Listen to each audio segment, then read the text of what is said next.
dando continuidade à sequência do nosso evento, né?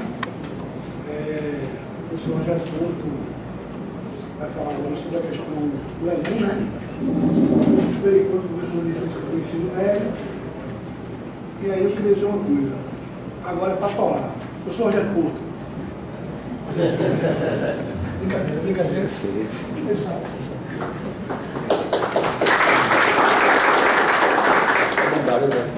Veja bem, primeiro eu vim aqui para conversar com vocês sobre o ponto seria a questão do Enem.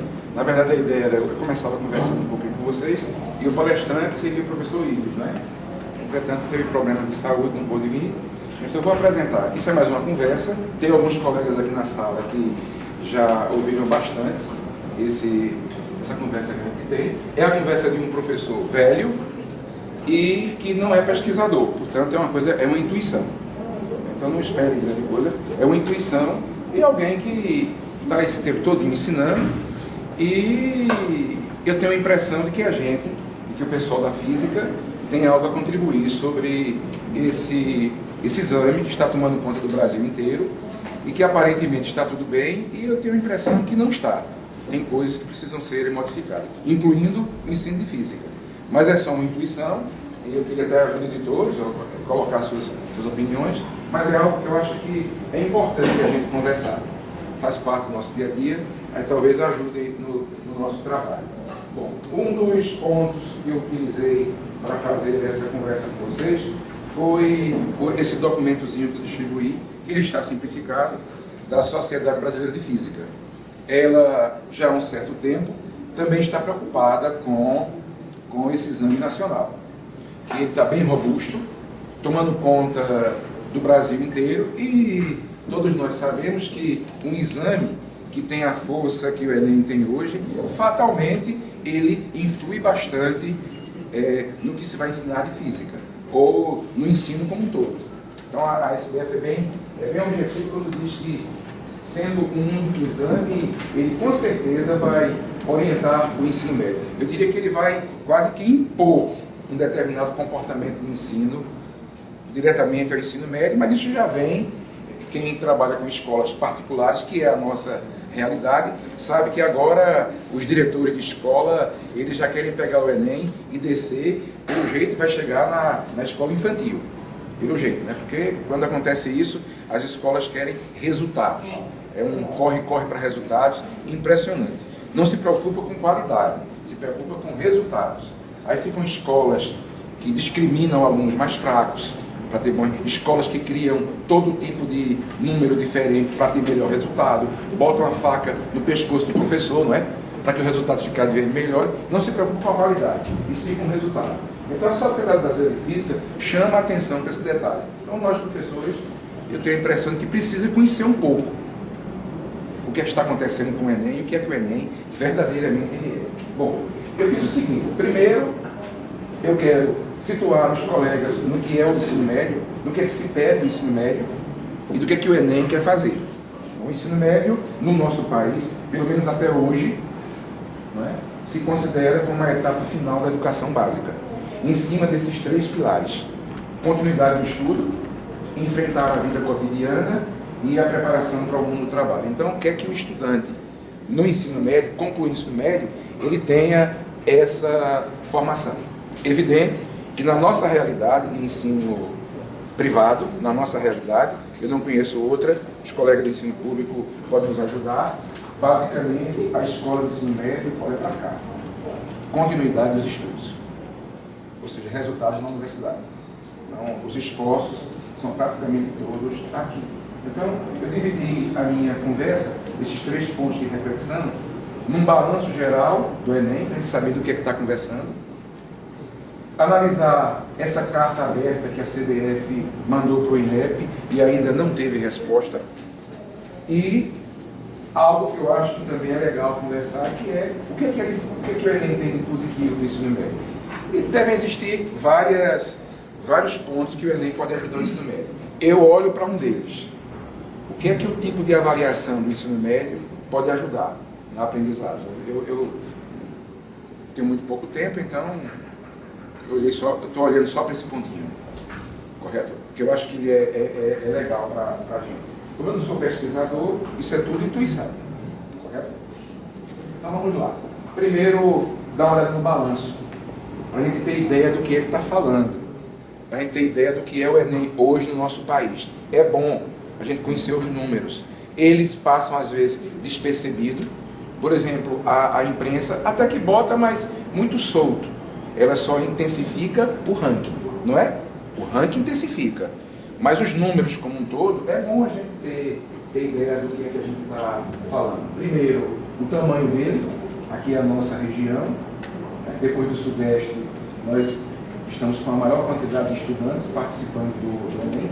Ele vem crescendo fortemente, não é? Claro que a cada ano vai crescer mais, porque o número de pessoas aumenta, os que vão fazer novamente e os que estão chegando. Então esse número ele tende a crescer bastante. Esse foi o total de inscritos agora em 2014. Quase 9 milhões de estudantes. Entretanto, participantes, pouco mais de 6 milhões. Ou seja, inscritos quase 9, está vendo? E participantes 6 milhões e alguma coisa. Olha a quantidade de faltosos. Sabe quanto foi esse custo aqui para a sociedade? 56 milhões de reais foram perdidos devido a essa falta aqui. 56 milhões. Sabe qual é o custo de um Enem? Ano? 500 milhões de reais. Então, quando a gente passar por uma arena, pode olhar para a arena e pode dizer assim, um Enem a cada ano. É ali. Por quê? Porque é uma infraestrutura muito grande. Nós somos um país que a gente se preocupa muito com a desonestidade lá em cima e não olha a nossa. Ou seja, a tentativa de burlar o Enem, ela é muito grande. A sociedade tem esse vício terrível. Então o custo é em cima de uma logística grande, são 500 milhões de reais. Quando vaza uma besteirinha lá numa cidade do interior, a gente já culpa quem está organizando, gastando 500 milhões. A sociedade tem sua responsabilidade também, né? Não pode estar se preparando para burlar, não. Né? Então é um custo muito alto. Então, esses são os números atuais do Enem. O resultado das provas, né? As médias. Essas médias, elas só são importantes elas serem avaliadas a gente comparando. Não tinha tempo para fazer, mas eu estou fazendo isso, comparando vários anos. Pega um grupo de escola, entendeu? E você vai comparando como é o comportamento das médias. Por exemplo, tem uma média que é interessante. Você vê escolas que estão com a média elevada, praticamente não sobe mais. É como se tivesse bateu no teto. Um pontinho para lá, um pontinho para cá. Agora você nota escolas que estavam com resultados muito baixos e no ano seguinte, um resultado bem melhor. Principalmente escolas públicas, viu? É bom ver isso. O site do INEP permite. A imprensa quase que não fala sobre isso. Só fala sobre os 10 primeiros, aquelas conversas fiadas, né? E não nota que tem escola crescendo. Só que ainda não está no nível das 10, das 20 primeiras, né? Então não comentam. Isso é uma coisa que é errado. Quem mais cresce é a pública. É quem mais cresce. Em percentual, sim. Em percentual, sim. Esse aqui é o desempenho mínimo no Brasil, aqui o desempenho máximo, e aqui a média do nosso país, a média geral. Não é? E aqui vem a questão da redação. É aqui que eu levanto, minha gente, o primeiro ponto de reflexão. É uma opinião pessoal minha, mas eu venho percebendo isso na escola. Eu acho que a escola, aqui está o pessoal da física, não tem ninguém de código de linguagem, então eu vou ficar mais à vontade, senão iam quebrar o pau comigo, viu? Com certeza iam quebrar o pau comigo. Mas eu chamo a atenção esse detalhe que me preocupa. O intenso estudo para a redação, será que está prejudicando os outros estudos? A impressão que eu tenho, sim. Eu nunca vi se dedicar tanto tempo ao estudo de redação como ultimamente. É uma coisa que eu acho absurda. Eu nunca vi tanto. Os estudantes estão mais voltados, pelo menos na escola privada, está acontecendo esse fenômeno, Salatiel. É tanto recurso para estudar redação que eu fico pensando, para que tanto? Que os professores de código de linguagem não me ouçam falando, porque vai quebrar o pau comigo. Mas isso, não sei se vocês estão já chamaram a atenção. Até recursos financeiros das famílias, viu? É como se o mais importante fosse fazer a danada da redação. Que tanto estudo de redação é esse, minha gente? Que tanto tempo de estudo de redação reduzindo o estudo das outras áreas do conhecimento? Isso é um problema, Santiago, que eu acho que é uma impressão minha, entendeu? Mas, devagarzinho, vou começar falando isso nas escolas, mas com medo danado do pessoal da redação, porque eu nunca vi. Sala de professores só fala de redação. Imprensa só fala de redação. Como se as outras disciplinas não tivessem a mesma importância. Aí o que é que acontece com os estudantes? Direciona todo o seu esforço também para a redação. Hoje, o custo maior de uma escola privada é na área de redação. O custo maior é como se isso fosse resultar na melhor preparação do estudante.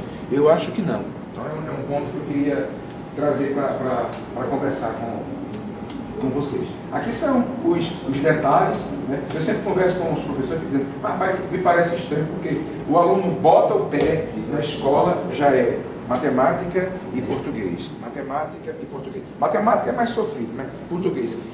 Desde pequenininho até chegar lá na ponta, é a disciplina que é mais repetida e que mais se estuda e que não se aprende. Que danado é isso?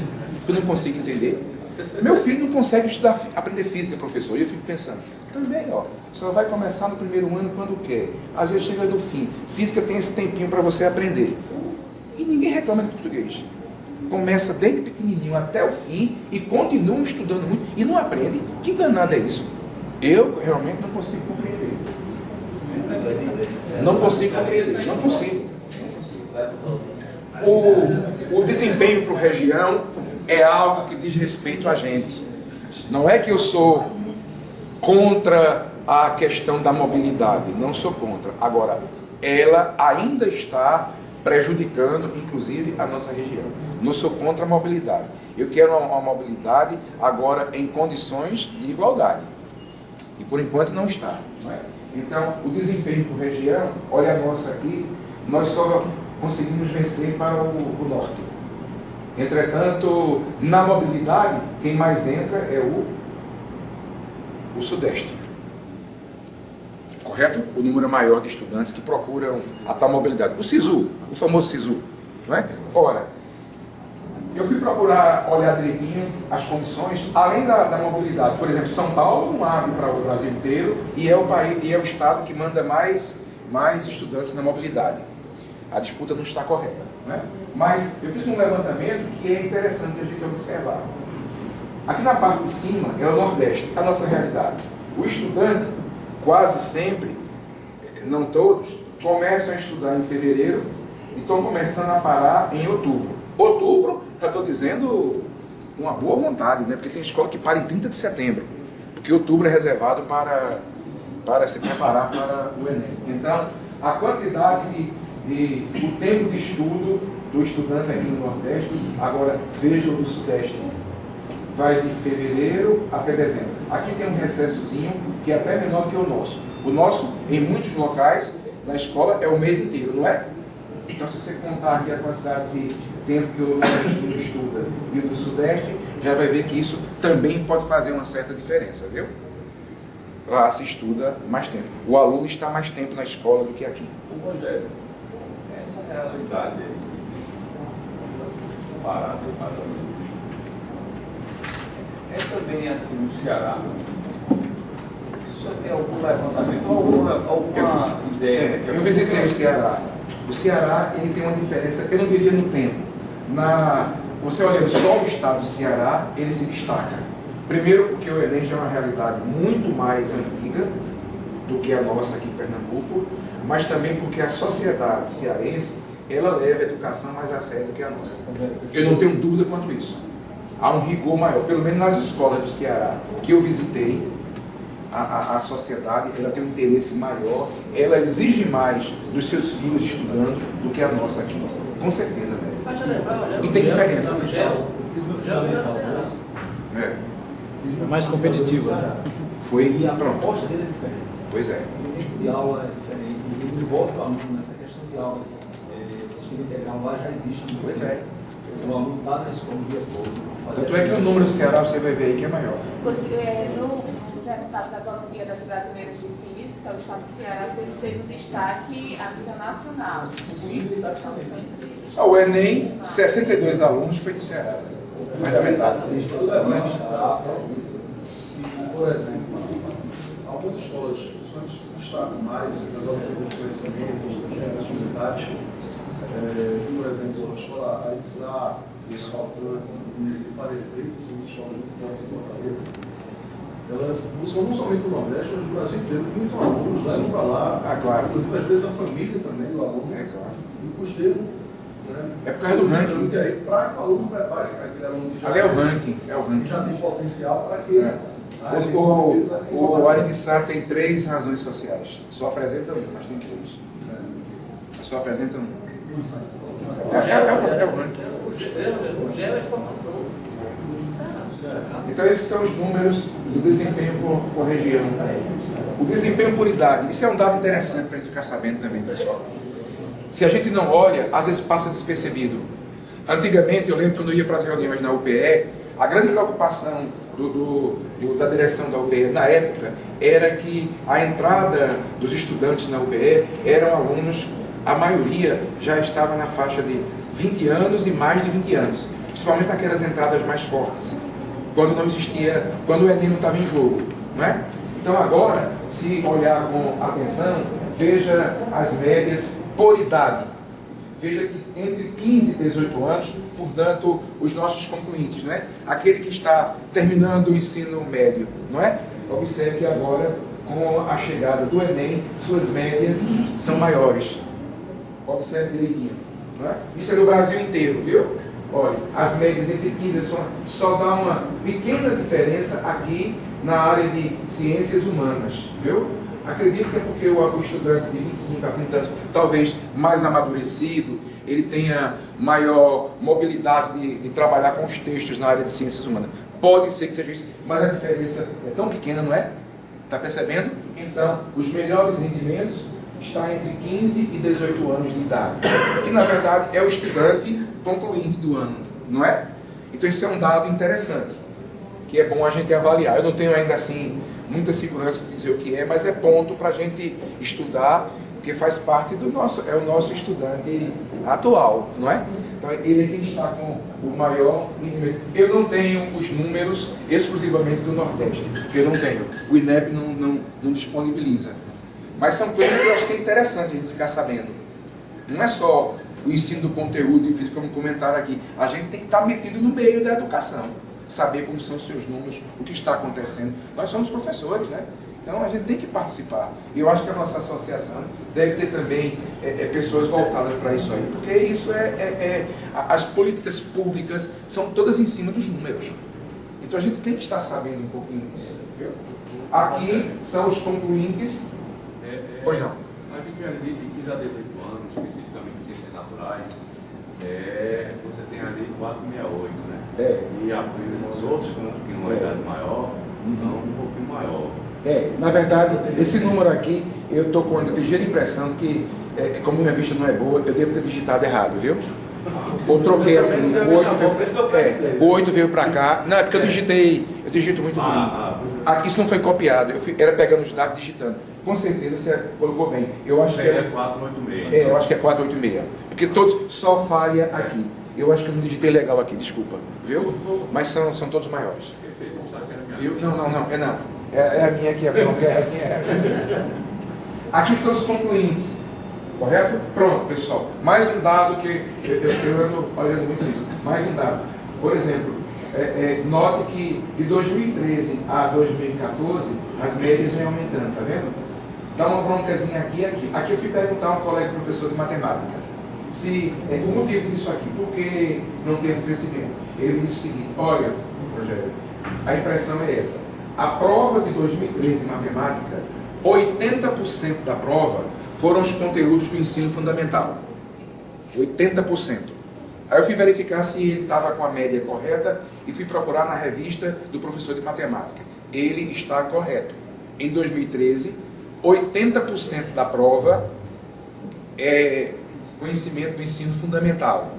e 20% ensino médio, que poderia ser resolvido também com uma boa ideia do próprio ensino fundamental. Então foi uma prova quadro ensino fundamental, uma avaliação onde se deixou de lado 3 anos de estudo, o que já é um erro, não é? E quando foi em 2014, o percentual foi diferente, em torno de 60%.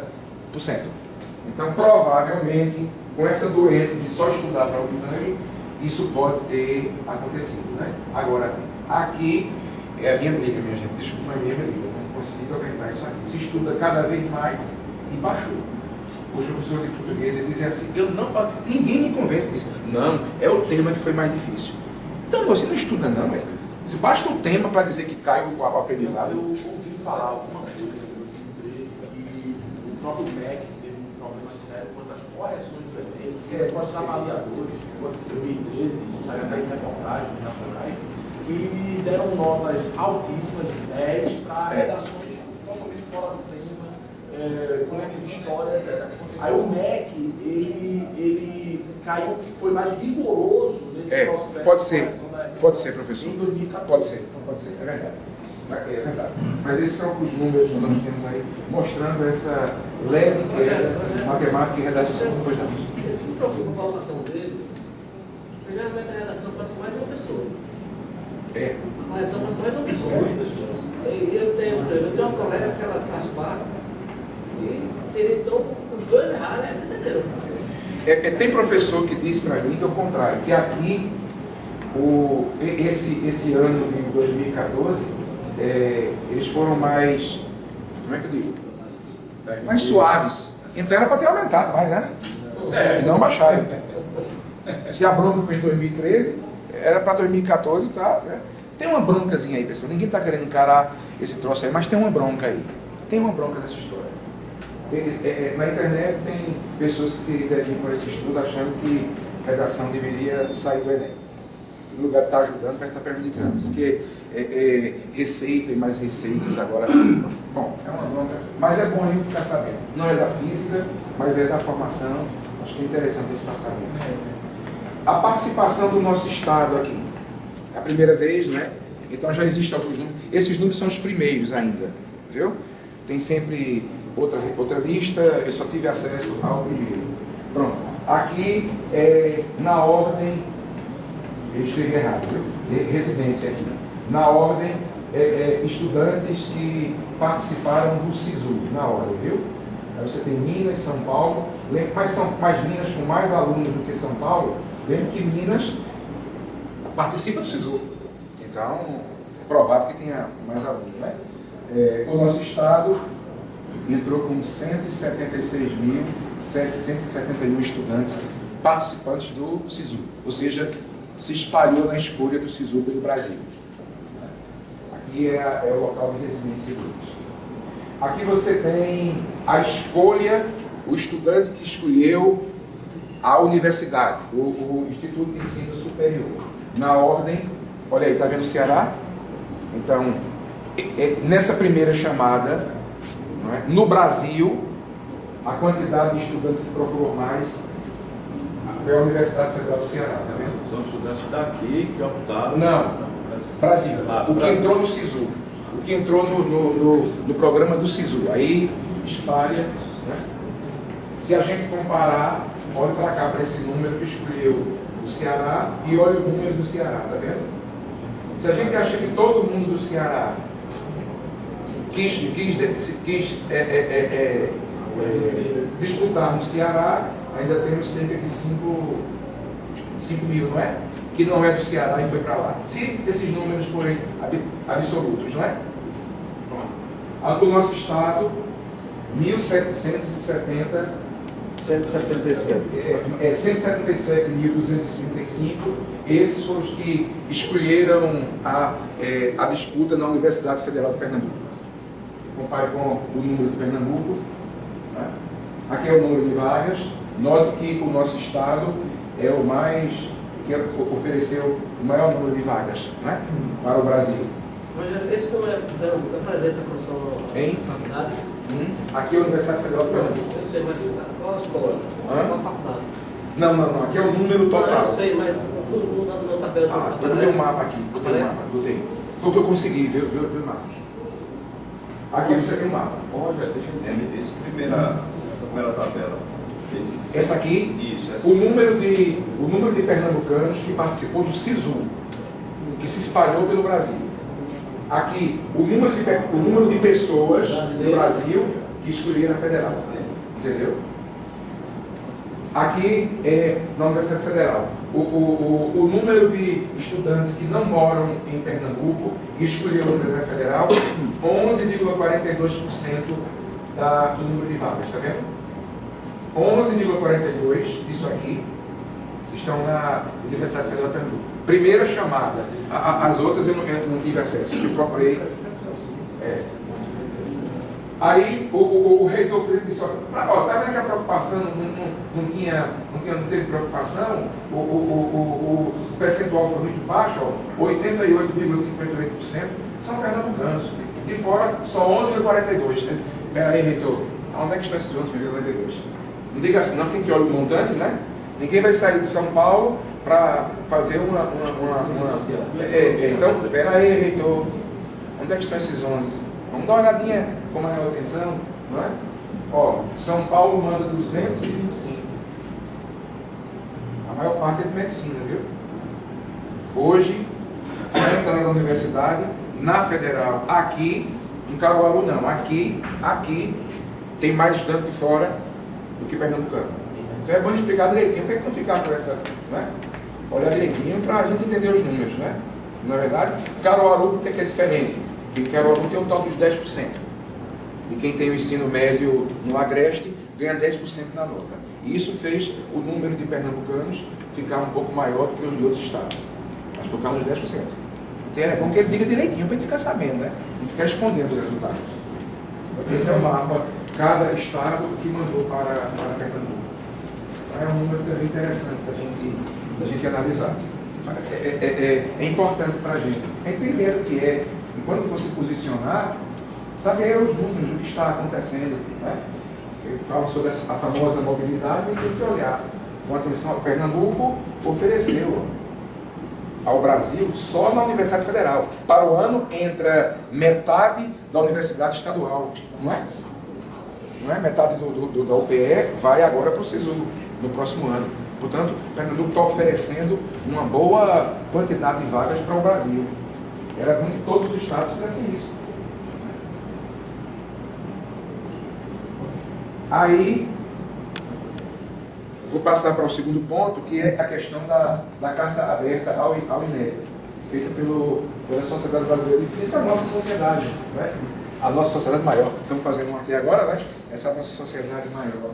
Então, eu coloquei para que vocês dessem uma olhadazinha. Bom, primeiro, ele coloca, a SBF está estudando a questão do crescimento do país, não é? Precisa de uma boa qualidade na formação básica. Isso aí ninguém nega, não é? Que isso é importante. O problema é saber como é que você vai fazer essa formação básica. Essa que é a grande discussão, né? Eu soube lá na UPE que estão lançando, vai ser lançado agora, eu não sei se algum colega tem essa informação melhor, eu tive a informação lá na UPE, quando tivemos a reunião há 15 dias atrás sobre o esquema seriado. Então eles colocaram que o MEC está lançando um livro orientador para o ensino de ciência da natureza. O primeiro volume é de ciência da natureza. Como vai ser o indicativo do ensino na próxima década de ciência da natureza, onde física está no meio. E há uma grande preocupação da SBF dessa história de o professor, também no ensino médio, ensinar tudo. Ou seja, como Galamba disse quarta-feira, que lá embaixo o professor de física ensinava biologia. Eu fiquei sem querer perguntar a Galamba, mas a Sociedade Brasileira de Física tem um estudo mostrando que no Reino Unido deu errado. Eu não quis perguntar porque Galamba já tão empolgado, aí eu não quis perguntar. Mas que não está dando tão certo assim, como parece. A Sociedade Brasileira de Física é contra isso. Diz que isso é um absurdo. Mas está para sair esse livro do MEC, orientando. Agora não se sabe se é com essa ideia ou com cada disciplina tendo a sua particularidade. Deixa sair para a gente ver, mas ele disse que vai sair. O outro é a adoção de um exame universal para a seleção dos estudantes.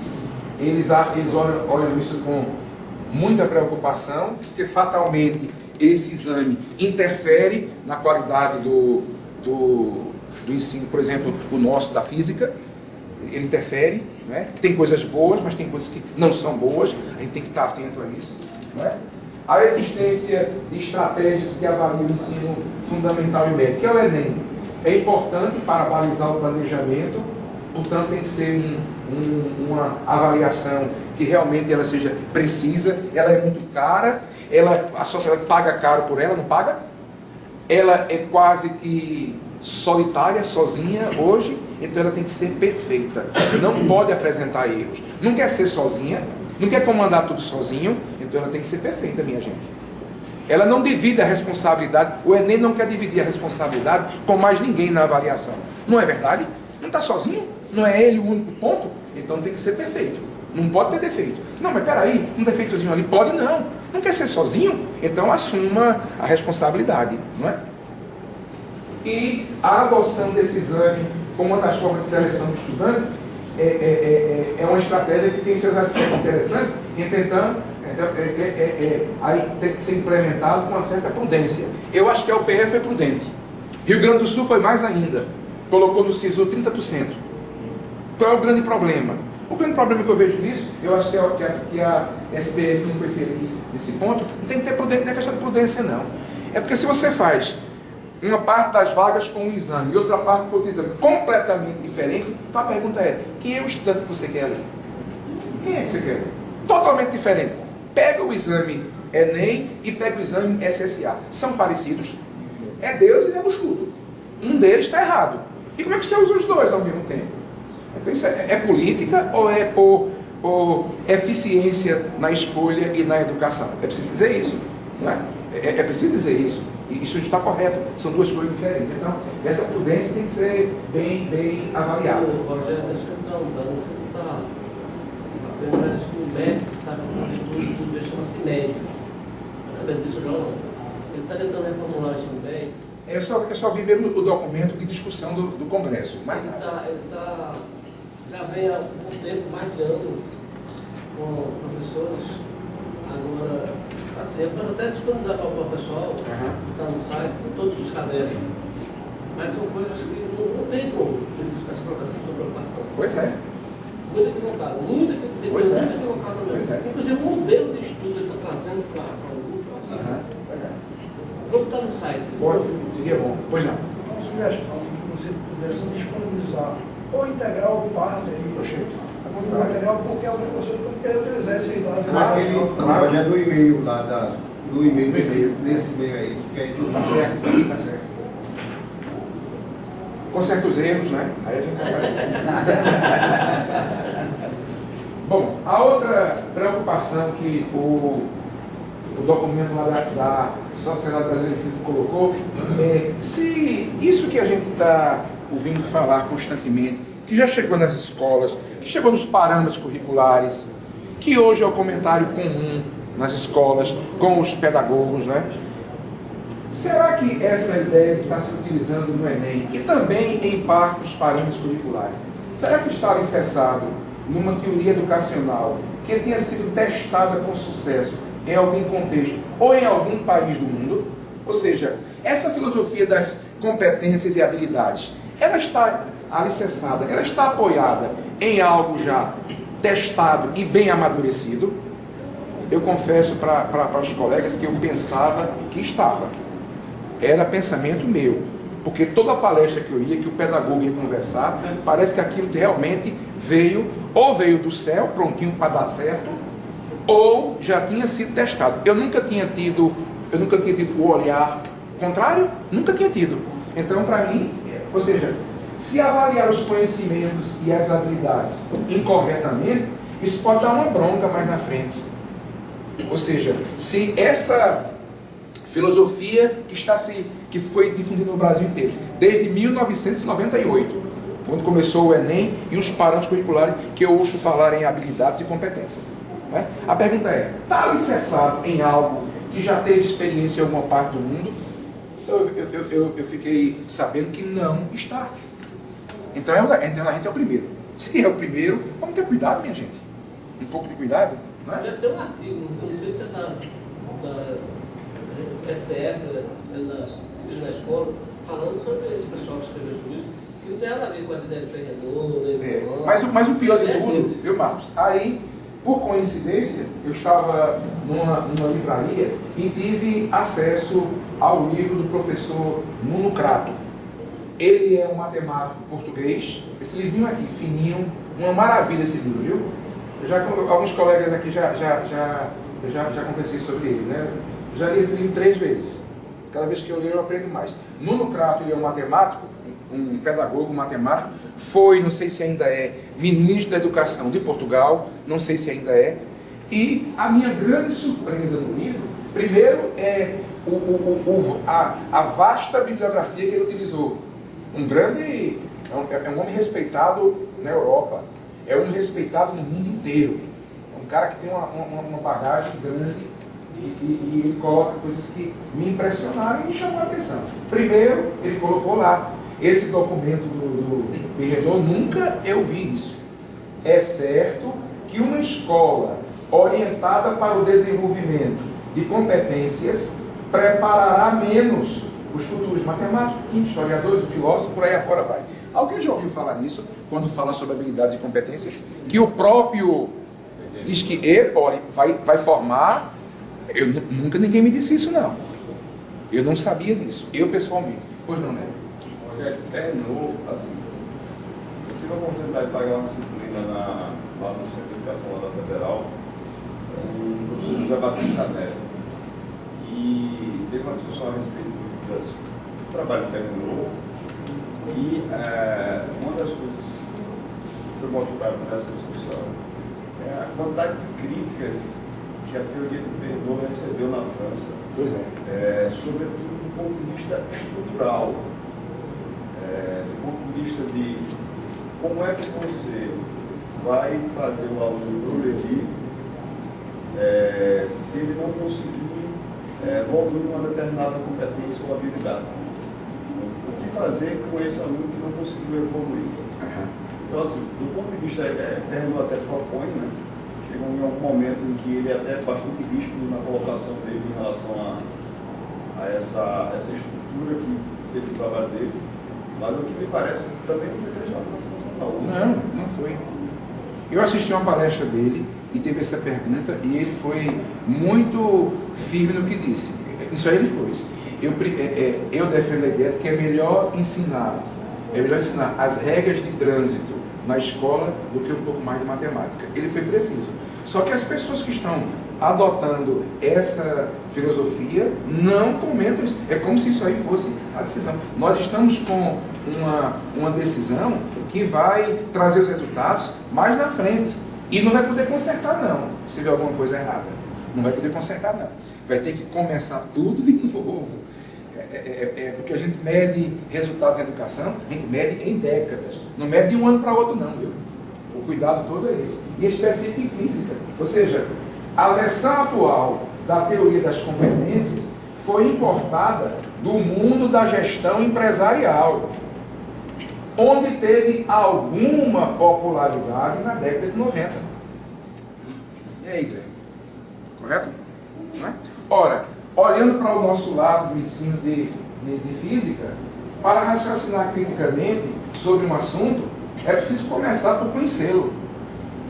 Também, que eu acho que era ideal. Ele era considerado como um dos elementos que se deveria utilizar para a avaliação do ensino básico. Um dos. Não era o, como é hoje. Né? Então, ele era formado em cima de habilidades e competências. Eram 5 competências e 63 habilidades, porque o que hoje são os eixos cognitivos eram as habilidades. Então, eu fico pensando, meu Deus, eu pensava que as competências, quando é agora, olha, professor, agora é eixo cognitivo, viu? Competências agora são mais 30. Não consigo entender como é que saiu isso. Até hoje, Marco, eu não consigo entender. Porque antes eram 5 habilidades, você pode ter 5 competências e 63 habilidades. Poderia até aumentar as habilidades. Agora, aquelas 5 competências, de forma mágica, são eixos cognitivos. E vieram agora mais 30 competências por área. Você vá no INEP, não tem um documento oficial dentro do que fizeram isso. Tem só matriz curricular, não tem, né? Então você fez por quê? Está baseado, está apoiado em que resultado? Em que estudo? Eu queria saber. Não tem. No INEP não tem. O problema é que no Brasil existe um imediatismo muito grande. Você vê outros países que, quando tratar uma mudança do sistema educacional, leva anos para que uma mudança comece a ser feita. Sim. E aqui no Brasil você dorme de um jeito, pensando e acorda, você acorda, quer que você engula, goela abaixo, qualquer coisa. Correto. E esse exame, ó, de 98 até 2008, tinha uma coisa que eu acho importantíssima. Eu discutia muito com os colegas professores que pediam, cadê o programa? O que eu achava mais interessante no Enem era não ter o objeto do conhecimento. Porque a função dele não era essa. A função, agora veio objetos do conhecimento, está lá no anexo, e aí fica todo mundo, olha, não pode cair tal assunto, não pode cair tal assunto. Física moderna, a gente fez até passeata aqui em Recife, por causa de física moderna. Agora tira porque não está. Ou seja, física moderna não é importante. Sabe por que física moderna não é importante ensinar? Porque o Enem não quer. Já pensou? Porque o anexo do Enem não quer. Quer dizer, o interessante era que eram situações, problemas, onde não precisava do conteúdo específico. Não era uma avaliação conteudista. E agora é avaliação conteudista. Se você for para lá, tem muitos momentos que ela é conteudista. Aí, finalmente, cadê o documento mostrando que agora é assim? Não, é porque virou vestibular.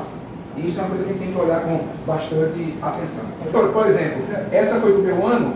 Se a mulher botou uma questão aqui, que é... Eu queria só a sua opinião sobre isso. Não dá tempo de ver isso na escola pública. É isso? Não, acho que não.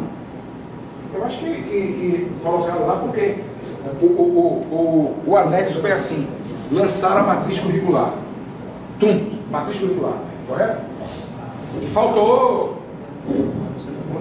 os conteúdos. Não vai ser vestibular agora? Aí ficou todo mundo cobrando. Aí de uma hora para outra eles pegaram e jogaram aquilo ali. E na hora de jogar, não tem documento dizendo por que não botou física moderna. Não acredito que é porque na escola pública não tem tempo para dar, não. Não acredito. Não acredito. Eu não acredito. Mas eu não acredito. É falta de critério isso? Eu acho que aquele anexo ali foi chutado. Eu acho que foi chutado. Vou pegar no documento de 10 anos atrás. Ou índice de nível, né? Eu botei aqui para a gente olhar. Professor, e aquela questão que botou agora, precisa de conceitos de física. Aquela questão que apareceu agora da menina. Se você não falar... Primeiro perguntar à menina para que ela vai se bronzear numa lâmpada incandescente.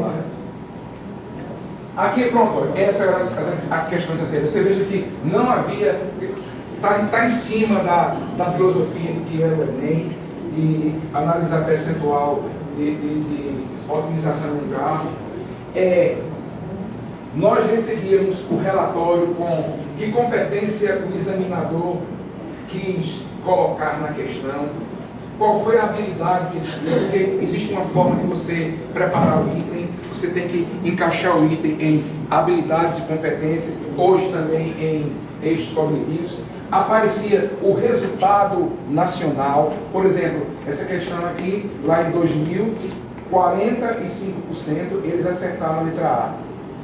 Aí aqui, os outros percentuais, todos eles são comentados, daqui a pouco eu comentarei aqui com os colegas, que eu acho que é a parte rica do Enem.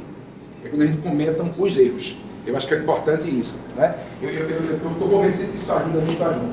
Ou seja, não precisa de conteúdo de física em si. Por quê? Porque o conteúdo mais específico era para a avaliação específica de física, e não o Enem. A função dele não era essa. Era a formação do cidadão como leitor de revista, leitor de televisão. Essa era a intenção do Enem. Porque a intenção do Enem até 2008 não era preparar o estudante para botar na universidade. E agora é. Por mais que diga que não, é. Porque a grande disputa está aí. Aí chega 2009 com o famoso novo Enem. Aí ampliou.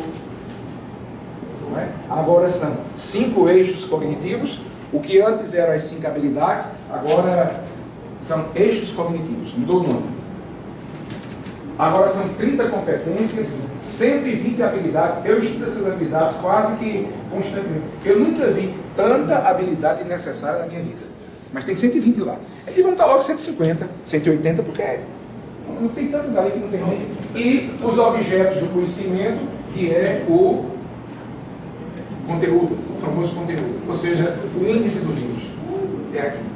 Ou seja, os elementos que ele utiliza para avaliar habilidades, competências e risco hoje e agora também a prova bem mais extensa. Então, esse é a nossa realidade Enem agora nas escolas do Brasil.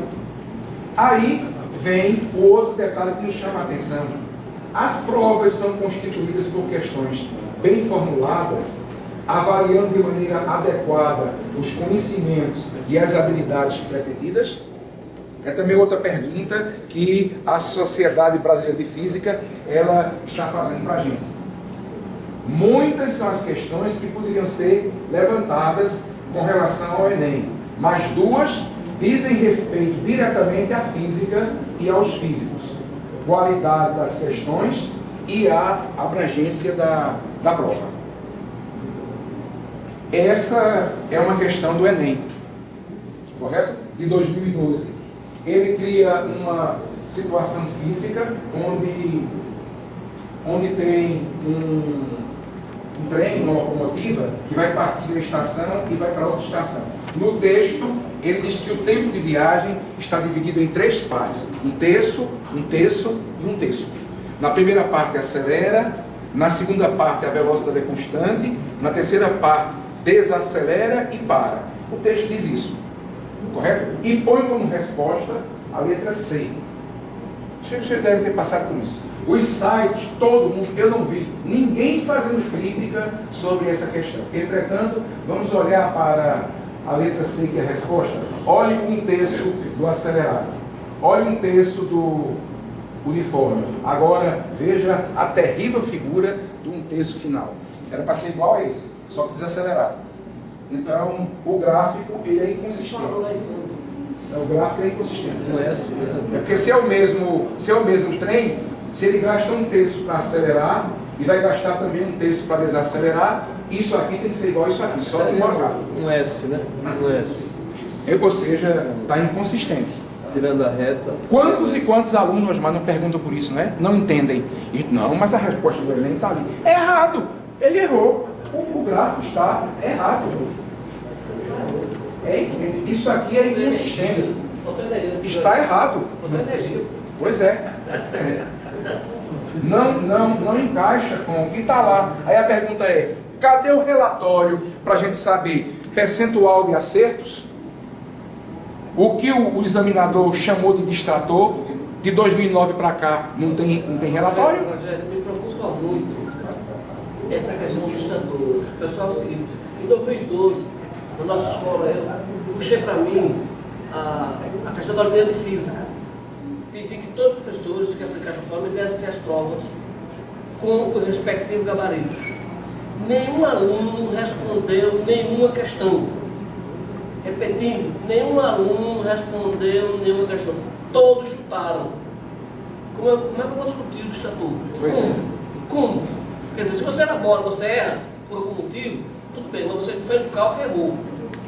Mas eu peguei todas as provas, estava uma média de 150 a 200 alunos do ensino médio. Teve aluno que chegou a acertar 13 questões de 20. 13 de 20. É brincadeira. Marco, eu tenho uma ideia sobre... ultimamente eu venho pensando muito nisso, né? Eu tenho uma opinião sobre isso. A minha opinião é a seguinte: eu acho que o distrator, ele pode ajudar muito a aprendizagem. Mas ele só vai ajudar muito a aprendizagem se a gente criar na escola essa forma de dizer ao estudante que o distrator vai ajudá-lo. A maneira como ele responder, eu posso encaixar com a lacuna que ele precisa ser. Enquanto isso não acontecer, aí o chute vai fazer o distrator desaparecer. Tem que criar um comportamento no estudante que o distrator é bom para ele. Aí ele deixa de chutar. Agora, isso é uma construção. É uma construção. Rogério, esse primeiro terço aí no tempo da produção, já tem uma boa parte ali que é uniforme, né? Não ficou muito legal, mas a bronca está aqui. Porque a inclinação é basicamente a mesma. Não é um exame que quer ser sozinho, ele tem que ser perfeito. Ele tem que ser. Quer ver um exame que é muito bem feito? O do Rio Grande do Sul. É muito bem feito. do Rio Grande do Sul. Muito bem feito.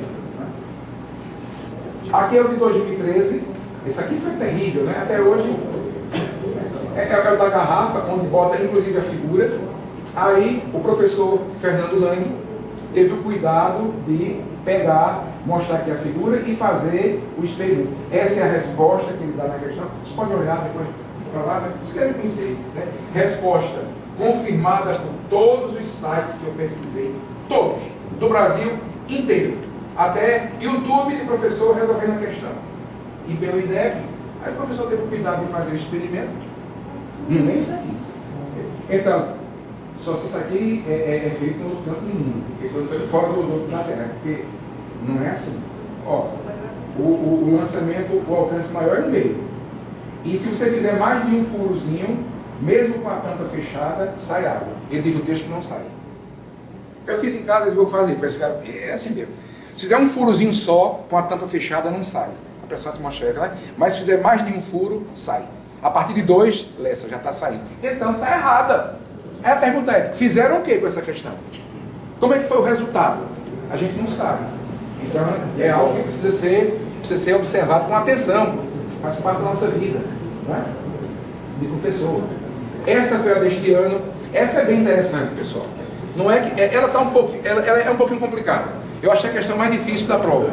Um pouquinho complicada. Entretanto, tem coisa que eu não consigo entender. Primeiro o termo hermético. Eu nunca vi ninguém usar esse termo. Hermético me dá a ideia de alquimia. Hermético é alquimia. Hermético não é uma palavra que cabe dentro da física. Outra coisa, um manômetro para medir pressão. Medir o que se é constante? Aí bota um monte de coisa enunciado que não há necessidade e chega ao ponto de dizer, ó, tem um manômetro medindo pressões. Medir pressões como? Se a danada é constante. Então, quer dizer, um enunciado complicado, como se não tivesse esmero para fazê-lo, correto? E isso não é uma coisa boa para... E essa, pelo menos no meu modo de entender, foi a mais forte do ano passado. Não sei se os colegas concordam com isso. Mas com resposta complicada, aqui é outro detalhe. Bom, só quem responde a letra E. Os outros, você verifica, Marcos, não são distratores. Mas não é para ser distrator? Não são distratores. E usa deles que não tem sentido. Um manômetro, medir o que, meu Deus do céu? Se a pressão é constante, precisa de manômetro. Arranca isso daqui, não precisa de manômetro não.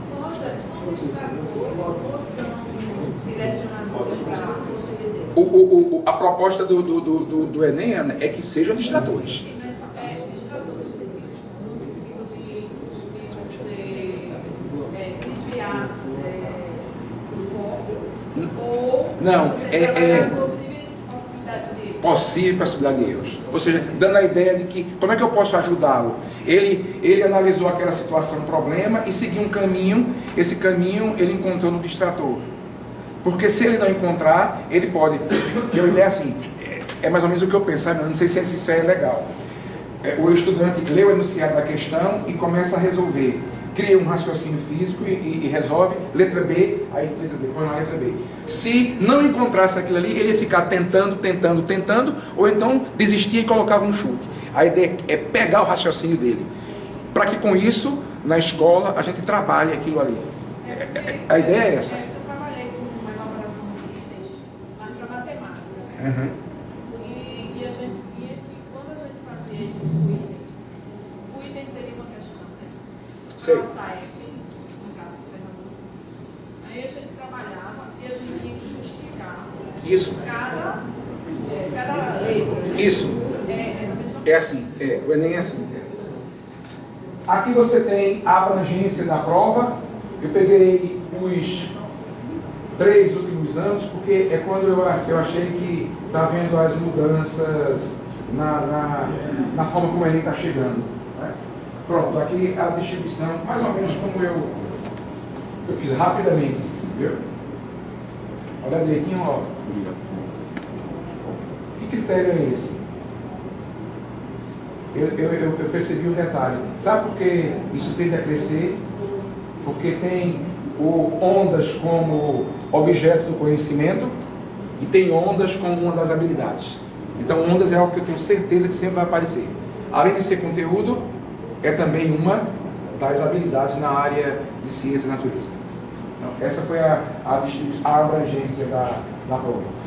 Esses são os itens que o Enem pede lá no seu anexo, mostrando exatamente a grande falta da física moderna, que a SPF diz que é uma falta grave. O país que pretende progredir tem que ser um país onde leva-se em conta os atuais resultados da ciência. Biologia faz isso. Biologia discute-se na sala o que há de mais moderno. Química é uma boa parte, sempre foi assim. Aí física não, é? Física vai ser sempre o século XVIII, não é? Isso é algo que é preciso também ser avaliado com bastante atenção pelo professor. E para finalizar, o que é que eu acho que é de positivo também no ensino médio? A ideia é pessoal, é bem pessoal, não é? Eu acho que no ensino médio o Enem ajuda, primeiro, mostrando que é possível você, no lugar de cada disciplina, trabalhar de forma sempre isolada, cria-se a ideia de áreas onde você vai ter encontro entre elas. Eu acho que isso avança. Acho que isso é um lado bom do Enem e dos parâmetros curriculares. Eu acho que avança. Até porque, se você for mostrar para os estudantes o leque de oportunidades hoje que a física participa no mundo do trabalho, vê que o físico vai estar em contato com vários outros profissionais. Então, a área do conhecimento é uma coisa boa. Agora, com prudência, né? Com prudência. Eu queria só destacar que nós estamos vivendo a experiência nas escolas, nós estamos chamando Educafilme. Na verdade, multidisciplinar, não é interdisciplinar. O que a gente está fazendo? Por exemplo, recentemente a gente pegou um filme sobre água e levou para lá professores de geografia, física, matemática, química. Por exemplo, o professor de matemática ia discutir num filme por que choveu 70 milímetros. O dia a dia da pessoa não sabe o que é 10 milímetros. Então, essa perspectiva de abordar essas coisas juntas assim, não ficar isolado no contexto, porque, de certo modo, historicamente, nós estamos tudo isolado, como se nada tivesse. Por exemplo, a próxima ponto a gente vai ser a Revolução Francesa. Para trazer todo mundo de história, de filosofia, para discutir a Revolução Francesa. Claro. Então, esse é o lado bom. O outro que eu acho que é interessante é a questão de você elaborar itens, Ana. Eu acho que isso ajuda muito o professor. A filosofia do Enem é você elaborar itens usando sempre esse padrão, criando um texto básico, o enunciado onde você faz o comando que vai perguntar, a alternativa com os distratores.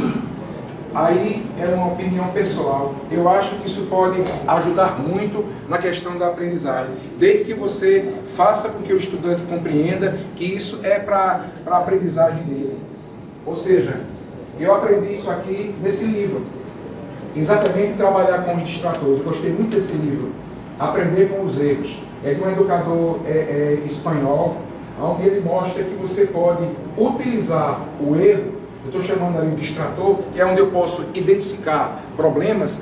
Com isso, eu tenho tido um resultado interessante quando o estudante vem fazer pergunta. Professor, eu não consegui resolver essa questão. Eu sempre pergunto, qual foi a alternativa que você botou? Para ter ideia de por onde teve a dificuldade. Não, eu não botei nenhuma nisso, não, então não tire sua dúvida. Me mostre o que é que você está pensando para eu poder conversar com você. Tem dado resultado. Não sei se é algo ideal, não é Osmar, não é Bruno quem está fazendo isso, mas não sei se tem resultado, mas aparentemente isso ajuda, ou seja, trabalhar com os distratores, trabalhar com os erros. Por exemplo, tem um livro muito bom também, que é Avaliar para Aprender. Não é? Uhum. Não está certo. Eu vou olhar. É bem pequenininho e é um livro que fala sobre essa questão também e se avaliação de Pois é. Olha, veja bem, aqui é uma experiência pessoal. Eu trabalhei com os estudantes, quando eu fui começar o curso de física, eu trabalhei com os estudantes a ideia do que é física, do que é ciência, não é? Envolvido em algumas leituras que eu fiz, inclusive que Marco mandou para mim, né? A ideia de como é que se constrói física. Aí eu utilizei o livro do Einstein, né? Que eu gosto muito, Evolução da Ideia da Física, onde ele cria a ideia de você olhar para um relógio funcionando e criar um modelo do que está acontecendo dentro do relógio. Mas você não pode abrir o relógio. Você vai criar toda uma explicação sem nunca abrir o relógio. Então, foi essa a ideia que eu peguei com o estudante, né? E, claro, preparei na forma como o Enem coloca, que é um troço interessante. Criei o texto, claro que o texto tirado do livro. Eu não tenho referência, aqui não está com a referência, viu? E fiz a pergunta e coloquei os distratores e o gabarito, mostrando que ele vai criar uma explicação, que é uma imaginação, mas que nunca vai poder dizer que chegou ao mecanismo real, que ele não abre o livro, não abre o relógio, não é? Dei a aula explicando direitinho, claro, com as minhas limitações, mas eu acho que é um capítulo que ele é importante no ensino da física. Como é que você vai começar a estudar uma parte da ciência sem discutir o que é que ela é? Não é Marcos. Marcos tem muito essa preocupação. E aí, utilizei para isso a competência 4, a habilidade 3 e o objeto do conhecimento. Fiz tudo direitinho. O Enem está lá. É um lado bom dele. Não é? Essa é a competência 4, que é construir a argumentação. Não quero aquele argumento que vai fazer ali. Não é? A habilidade, confrontar interpretações científicas com o senso comum. Não se começa olhando primeiro do senso comum e depois vai se adaptando. E o objeto do conhecimento que está lá na proposta do Enem é a metodologia de investigação, procurando regularidades para interpretar o mundo, a física do mundo. Está exatamente como o Enem tem ali e como é que eu vou construir um item em cima daquilo ali. Pronto. O percentual de acerto foi 25,55%. Mas como eu esperava, não tanto, mas esperava, aqui está a resposta, e a letra E, positivismo em ação, né? A letra E, ó, 232 pessoas colocam a letra E. A pessoa deve aplicar o método científico, que consiste em saber observar, realizar experimentos, raciocinar e chegar ao mecanismo real. Está vendo, Marcos? Aí eu vou conversar com algumas alunas. Eu tenho uma aluna que é muito interessada, disse, mas por que você botou a letra E? Professor, está no meu livro. Eu disse, qual? Aí fiquei assustado, né? Qual? O de biologia. Método científico. Pô, tá esse aqui lá. 323 pessoas. Então, isso quer dizer que o distrator ajuda. Da forma que, não é? Eu penso que ajuda, não sei se, mas eu penso que ajuda. Faz você verificar, primeiro, faz você olhar se sua aula foi eficiente, né? Depois verificar por onde o aluno está estudando e por que ele cometeu esses erros, trabalhar novamente com ele. O distrator só tem sentido se você voltar a trabalhar. Senão fica uma prova lá, acertou, errou, e ela perde o sentido. O aluno tem essa ideia. Acertou, errou, acabou. Acertou, errou, acabou. Eu acho que a ideia de você trabalhar os distratores, eu acho que é pedagogicamente legal. Eu acho que ajuda na aprendizagem. Eu acho que é um parceiro da aprendizagem. Essa foi outra que foi feita também. Essa eu fui testar um assunto que não é do programa, que é a lei de Einstein, é igual a MC2, só que eu procurei na internet uma chargezinha, aí tem essa charge, vamos conversando, dizendo que é igual a MC2. Mas a intenção foi uma ordem de grandeza, que é conteúdo do Enem. Então eu botei uma chargezinha porque essa é uma das linguagens que ele pede. Então nada impede que eu vá usar uma linguagem dessa, mas com rigor na física. Fiz isso, não é? Utilizando o eixo 1 e a habilidade 17 do Enem, o próprio Enem utilizando. E aí, utilizei como objeto do conhecimento a ordem de grandeza, resultado. Aí eu fiz mesmo, para cada item desse aqui, Ana, eu fiz as continhas como ele poderia resolver. Claro que a resposta é a letra B. Fiz todos eles, né? 25, 55% também. Coincidência, né? É incrível, né? Aí, olha lá. A resposta é a letra B. 140. Entretanto, ó, 143 na letra A e 196 na letra B. Na letra A, se você olhar com atenção, é exatamente igual à letra B, só que a regra da ordem de grandeza ele esqueceu e botou o mesmo expoente. Percebeu? Já a outra questão, a letra B, eu imaginei ele errando a unidade. Não deu outra, tá vendo? Ó, se não chutou, né, Marcos?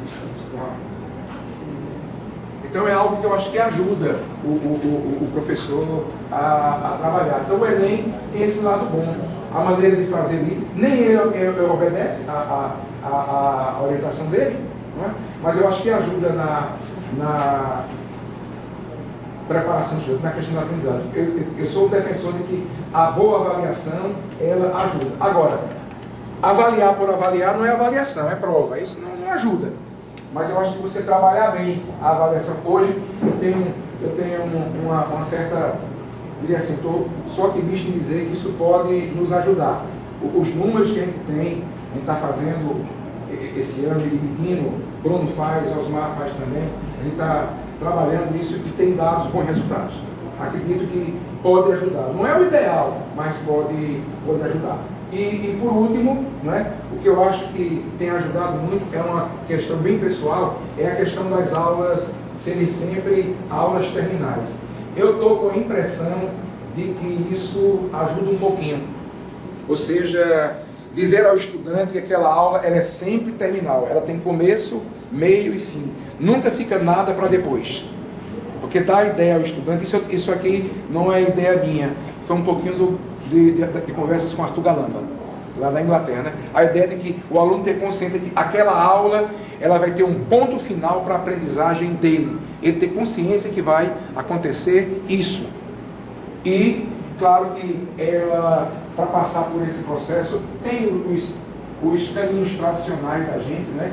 Do tamanho que for possível da aula. Nossa realidade é 50 minutos, ou 45 minutos, ou 2 aulas ao mesmo tempo, né? Mas sempre no final fazendo uma rápida avaliação. Ou seja, as aulas elas terminam sempre com uma avaliação. Isso aqui não é muito fácil fazer nas escolas da gente. Mas quando eu tenho a oportunidade de fazer, eu noto resultados incríveis, né? Às vezes a resposta do estudante indica que eu não expliquei bem. Que às vezes a dúvida é do aluno, que é um aluno que é interessado, que está atento à sala de aula. Então alguma coisa aconteceu também com a minha aula, né? Outra, a própria maneira como ele compreendeu. Ou seja, basta uma questãozinha. Agora, você tem que preparar direitinho a questão. Para que você entenda que se a resposta é a letra A e ele disse letra C, tem um motivo disso. Você entender mais ou menos o que pode ter acontecido em ele ter feito aquela escolha. Pode ser a lacuna necessária para o objetivo da aula ter sido alcançado. Pronto. Eu sempre gosto de terminar com a dizendo que a gente pode até estar errado no que está fazendo ou tentando fazer, mas eu espero que a gente, sem tentar, não consegue fazer as coisas. Obrigado, minha gente. Muito obrigado.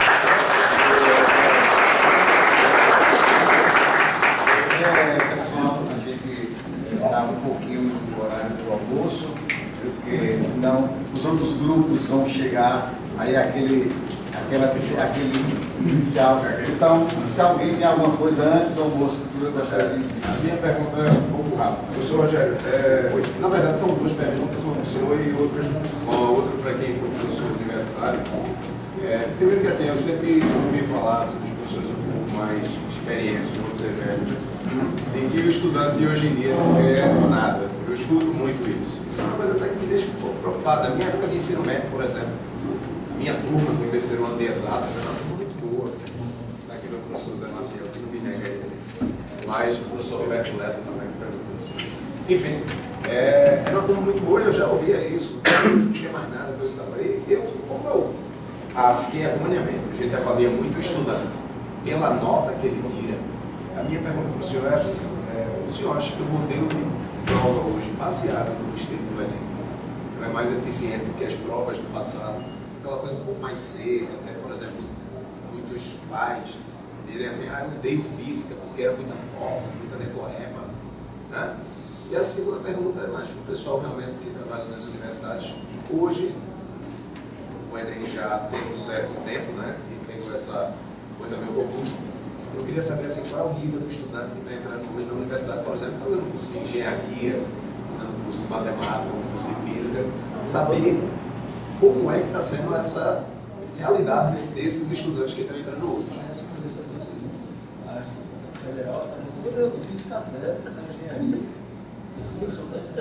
Na verdade, minha pergunta é até meio retórica, porque eu já sei como tem sido, porque eu vejo que tem sido feita essa questão do cálculo matemática zero, ou seja, uma introdução ao cálculo, o menino está entrando, mas você ainda assim é uma pergunta. Mas isso não é novo não, viu, Diego? Isso não é novo não. Isso aí desde a época da... Mas, por exemplo, eu não tive isso. Eu já comecei com cálculo. Você fez a opção de fazer isso, mas a reprovação em Física 1, Cálculo 1, sempre foi muito, historicamente, muito alta e sempre teve isso. Esse é um debate que a gente tem que retomar depois do almoço.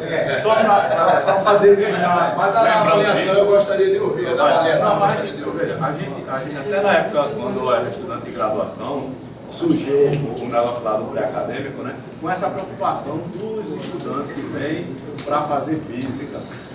Só para você citar uma coisa, você não deixar assim, né, que você falou aí na universidade, eu sou professor da UPE lá em Garanhuns.